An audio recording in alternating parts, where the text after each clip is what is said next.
আসসালামু আলাইকুম everyone, welcome to physiology with ফেলফিলিক। সো এখন আমরা যেটা আর কি, এটা হলো তোমাদের টেক্সট বুক, সেটা হলো তোমার গাইডন অ্যান্ড হল। তোমরা এখন রিসেন্টলি, মানে আমার উদ্দেশ্য হলো তোমার যারা রিসেন্টলি এখন সামনে তোমাদের সেশন শুরু হবে তাদেরকে নিয়ে আর কি ভিডিও বানানো। তো তোমরা যখন ফিজিওলজি পড়া শুরু করবে অবশ্যই এই বইটাতেই তোমরা শুরু করো, বা সবাই এই বইটা রেফার করবে যে পড়ার জন্য। এটা শুধু যে তোমরা মানে বাংলাদেশে পড়া হয় এমন না, এটা একটা ইন্টারন্যাশনাল বই, এবং বলতে গেলে ওয়ার্ল্ডে সমানে মোটামুটি অনেক দেশে এই বইটা ফলো করে। ওকে, সো মানে এখান থেকে আর কি ছোটো ছোটো টপিকস নিয়ে ভিডিও বানানোই মূলত আমার উদ্দেশ্য। ব্রড ওরকম লেকচার ভিডিওর মতন আসবে না, ভিডিওগুলো শর্ট হবে, অর্থাৎ তোমার 5 থেকে 10 মিনিটের মধ্যে আমি ইনক্লুড করার চেষ্টা করবো। এই জন্য খুবই ছোটো ছোটো লেকচার হবে এবং খুবই অল্প অল্প টপিক নিয়ে আগে ভিডিওগুলো হবে।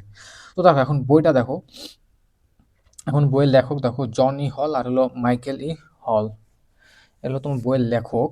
তো বইটা আর কি তোমরা নিজের একবার পিডিএফগুলো খুলে এবং একবার দেখিও, বইটা আর কি দেখিও তোমরা।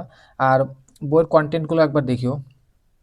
মোটামুটি মোটা সোটা একটা বই, যদি কিনে থাকো তাহলে অবশ্যই বুঝতে পারতেছো যে মোটা সোটা একটা বই। আর অলমোস্ট তোমার এখানে আছে 85-85টা চ্যাপ্টার মতন আছে। ওকে, যেটা তোমাদের আর কি ফার্স্ট ইয়ারে সেকেন্ড ইয়ার মিলে পড়তে হবে। এখন নর্মালি সবাই তো মনে করো যে ওইভাবে ওই বই মানে পড়তে পারে না, বা কতটুকু পারে বা তোমরা কতটুকু পারবা, এটা তোমরা যখন ক্লাস শুরু হবে তখনই তোমরা আসলে বুঝতে পারো, মানে তোমার সক্ষমতা অনুযায়ী তুমি কতটুকু আর কি পড়তে পারবা। তো আজকে মূলত আমরা চ্যাপ্টার 1টা দেখবো। চ্যাপ্টার 1-এ কি বলছে? Functional organization of the human body and control of the internal environment. Okay, এবং আমি জাস্ট তোমাকে এইটুক এইটুকু আলোচনা করব, এইটুক জাস্ট আলোচনা করব 5 মিনিটের মধ্যে আর কি। তো প্রথমত আমরা এখান থেকে পড়ব মূলত ফিজিওলজি, ফিজিওলজির তোমার ইম্পর্টেন্স এবং কেন আমরা ফিজিওলজিটা পড়ব, ফিজিওলজির সাথে মেডিসিনের কি সম্পর্ক, প্যাথোলজির কি সম্পর্ক।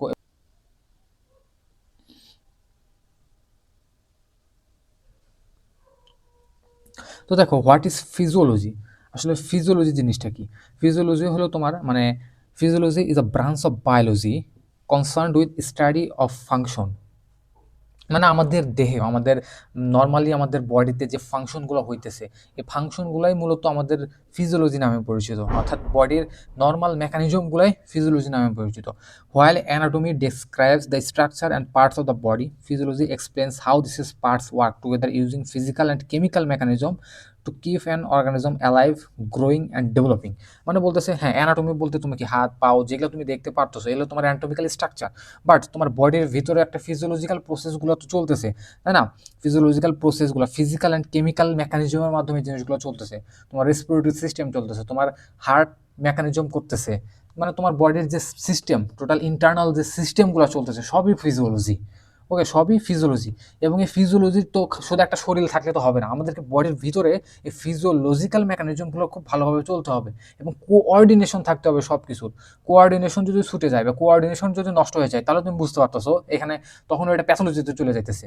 ওকে, এবং এই কোঅর্ডিনেশনটা আমাদের দরকার অ্যালাইভ, গ্রোয়িং এবং ডেভেলপিং। এই কারণে আমাদের এই কোঅর্ডিনেশনটা দরকার। আমাদের যে শরীরের তোমার ফিজিক্যাল এবং কেমিক্যাল যে মেকানিজমগুলো চলতেছে, এই জিনিসগুলো আমাদের এই কোঅর্ডিনেশনে খুব ইম্পর্টেন্ট রোলস আছে। যেমন তোমার ফিজিক্যাল কি মাসেল কন্ট্রাকশন, ব্লাড ফ্লো হইতেছে, কেমিক্যাল কি এনজাইম, হরমোন, আয়ন, এই জিনিসগুলো কাজ করতেছে না? তো এই জিনিসগুলাই সম্মিলিতভাবে একটা কোঅর্ডিনেশন তৈরি করতেছে আমাদের বডিতে, এটাকে মূলত বলতেছে ফিজিওলজি। ওকে, এটাকেই মূলত বলতেছিল তোমার ফিজিওলজি।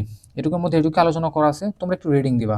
ওকে, দেন ফিজিওলজির কিছু মানে এখন ফিজিওলজি তো একটা ভাস্ট জিনিস বুঝাইতেছে, তাই না? এখন এর আন্ডারে কিছু ব্রাঞ্চ আছে।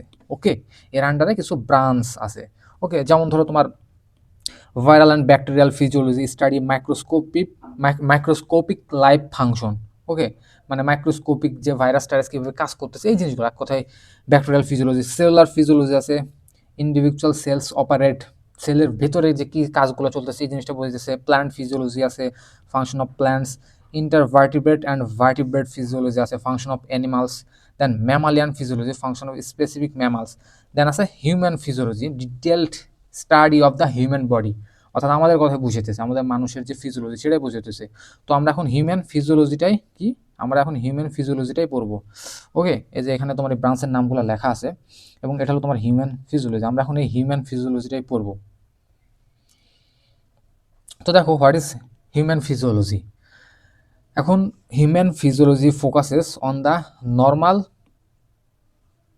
On the normal function of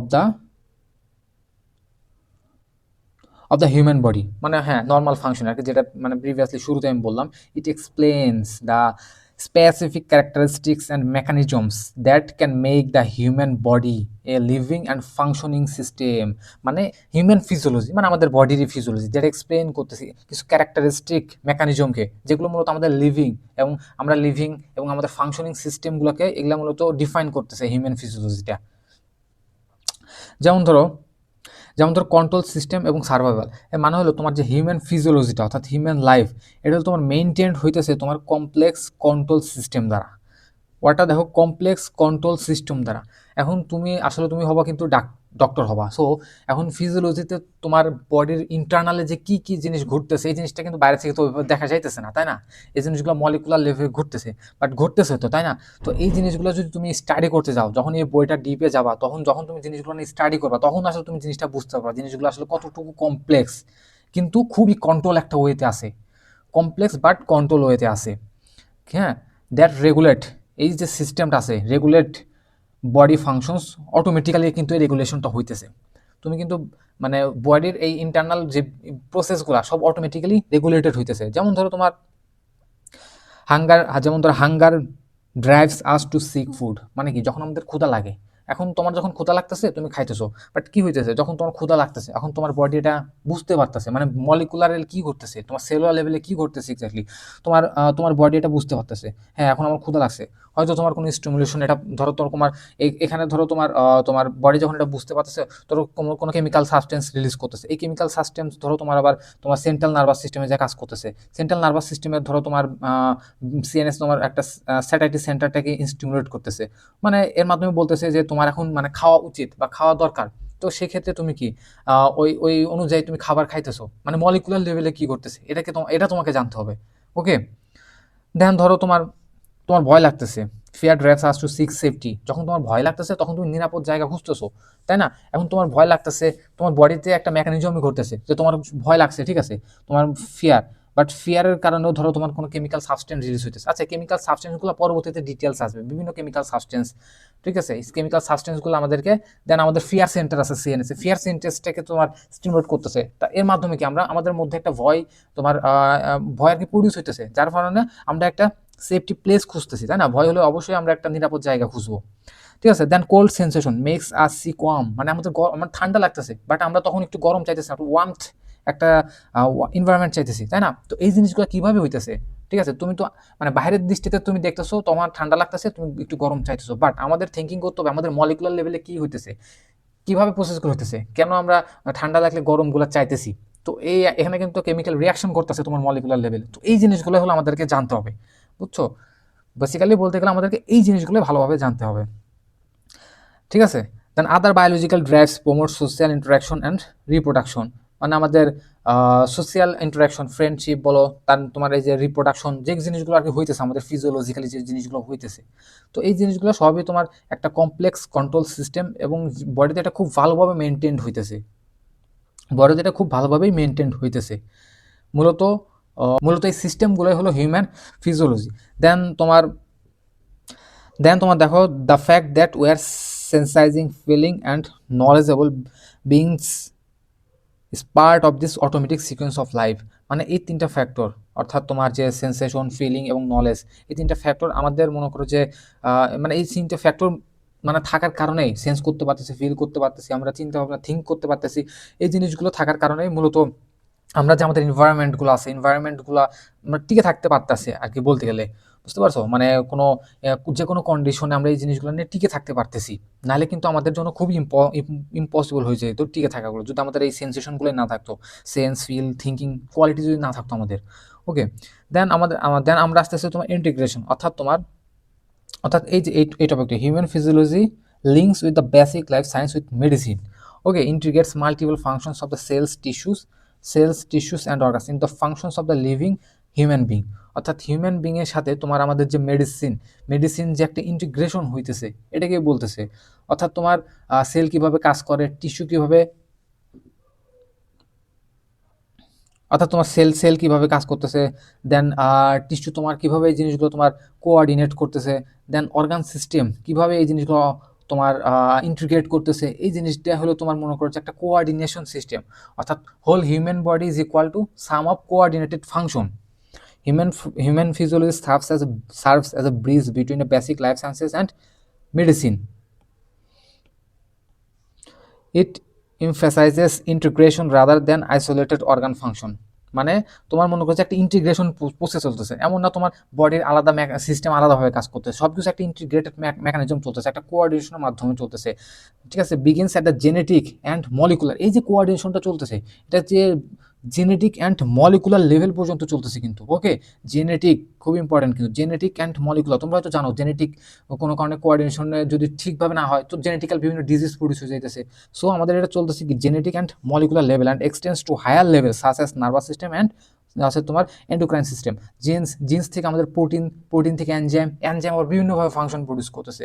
then cellular level আমাদের বিভিন্ন আয়নস আছে, সেলুলার মলিকুলার লেভেলে আয়ন আছে তোমার, দেন তোমার বিভিন্ন রিসেপ্টর আছে, দেন আছে তোমার বিভিন্ন তোমার রিসেপ্টর সিগন্যালিং পাথ হয়ে চলতেছে। এই জিনিসগুলো আমরা পরে ডিটেলসে দেখবো। তো এই জিনিসগুলো যে চলতেছে এগুলো তোমার জেনেটিক একদম মলিকুলার লেভেল, এখান থেকে একদম আপার লেভেল অর্থাৎ নার্ভাস সিস্টেম, এন্ডোক্রাইন সিস্টেম, অর্থাৎ তোমার যে নার্ভাস সিস্টেম, এই জিনিসগুলো যে কাজ করতেছে একটা কোঅর্ডিনেশনের মাধ্যমে, মানে সব কিছুর মধ্যে একটা কোঅর্ডিনেশন আছে, এই জিনিসটা আর কি বুঝেছে। অর্থাৎ জেনেটিক অর্থাৎ molecular system to nervous system বা আরও বড় যে সিস্টেমগুলো চলতেছে আমাদের সব কিছুর মধ্যে একটা কোঅর্ডিনেশনটা আছে। দেন এটাই বলতেছে যে সব কিছু কোঅর্ডিনেশনের মাধ্যমে আমাদের এই হিউম্যান বডিটা চলতেছে, পারফেক্টলি চলতেছে, পারফেক্ট কোঅর্ডিনেশন এখানে মাস্ট দরকার।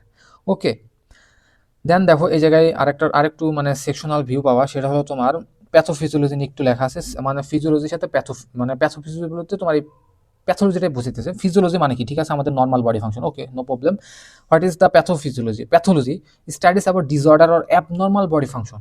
যখন তোমার ডিজিজ কন্ডিশন প্রডিউস হইতেছে, হার্টের তো নর্মালি পাম্পিং করতেছে, কোনো পাম্পিংটা সমস্যা হইতেছে, হার্টে কোনো সমস্যা, তো ওটাকে প্যাথোলজি বলতেছে। ঠিক আছে, what happens during disease? Pathology এটাই আমাদের ডিজিজ কন্ডিশনে কি পরিমাণ মানে সমস্যা হইতেছে, তো এটা আর কি মানে ফিজিওলজির সাথে প্যাথোলজি ওতপ্রোতভাবে জড়িত। অর্থাৎ তোমার নর্মাল বডির ফাংশনে যখন সমস্যা হইতেছে তখন প্যাথোলজি প্রডিউস হইতেছে, তো এটার মধ্যে একটা কোরিলেশন আছে। Okay, understanding pathophysiology form the scientific foundation of clinical medicine and treatment. বলতেছে যে প্যাথোফিজিওলজি তুমি আন্ডারস্ট্যান্ডিং করতে পারো, অর্থাৎ প্যাথোলজি যখন তোমরা পড়বো ওইখানে আর কি তোমরা পড়বা যে তোমার বডির যে ডিজিজগুলো আছে এই ডিজিজগুলার কেন এই ডিজিজগুলো প্রডিউস হইতেছে, এগুলো আলাদা মেকানিজম আছে। অর্থাৎ ফিজিওলজি তো ডিসরাপশন হইতেছে, ঠিক আছে না, তো ডিসরাপশন প্রসেসগুলো ভালোভাবে বুঝতে পারলে তোমার ট্রিটমেন্ট যেটা আলটিমেটলি মেডিসিনে তোমরা পড়তেছো ট্রিটমেন্টগুলো তোমরা ইজিলি দিতে পারবা। তো এই জিনিসগুলো আর কি বলতেছে তোমার ফিজিওলজি আমাদের লাইফে খুবই ইম্পর্টেন্ট, এই জিনিসগুলোর মাধ্যমে আর কি বোঝাতেছে যেটা মেডিসিন প্যাথোলজি এর সাথেও তোমার একটা কোরিলেশন আছে। সো এটাই আর কি তোমার physiology can be compare to the study of perfectly functioning engine and pathophysiology explains why that engine ব্রেকস down and how it can be repaired. এটা কীভাবে রিপেয়ার করা যাইতে পারে এটা প্যাথোফিজিওলজি আমরা জানতেছি, এবং টুগেদার অর্থাৎ মেডিসিনের মাধ্যমে আলটিমেটলি আমরা তোমার যে মেডিকেল ট্রিটমেন্টগুলো দিতে পারতেছি আর কি।